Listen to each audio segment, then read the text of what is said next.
5 bills that they passed this week that you probably didn't even know because we've been distracted thinking about other stuff. Let's get into it. So the first bill that was passed was the Republican budget that will add trillions of dollars to the debt that America already has, plus cutting $1 trillion in health care for people who need it, as well as giving tax giveaways to the rich and wealthy.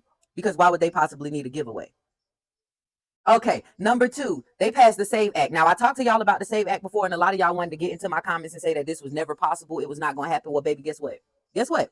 It happened. They passed the SAVE Act, and one of the things that's involved in the SAVE Act affects me and any woman who is married. Okay, so with the SAVE Act, it's pretty much they're trying to reel in who can and cannot vote, trying to make it better when actuality they're making it worse. So if your birth certificate does not match what's on your ID, which for married women it does not, we will no longer be able to vote. All right, number three, they passed a bill to endorse the tariffs and block Congress from stopping Trump. They passed a bill to endorse the tariffs. Now, I've been talking about these tariffs all week. These tariffs do not benefit anybody. It don't benefit us.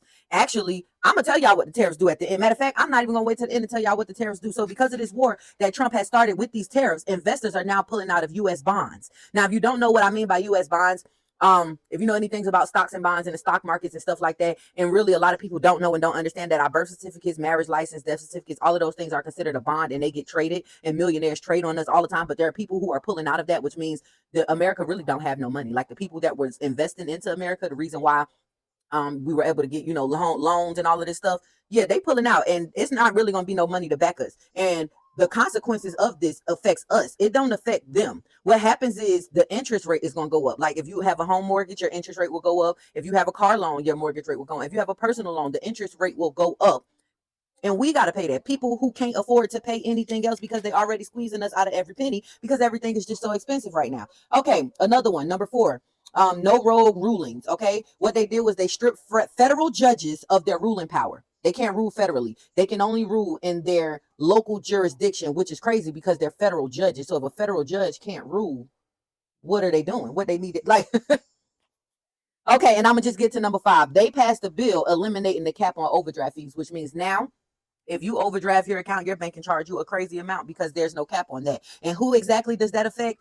Us, because we would be the ones overdrafting. Now, who gets the money and the fees?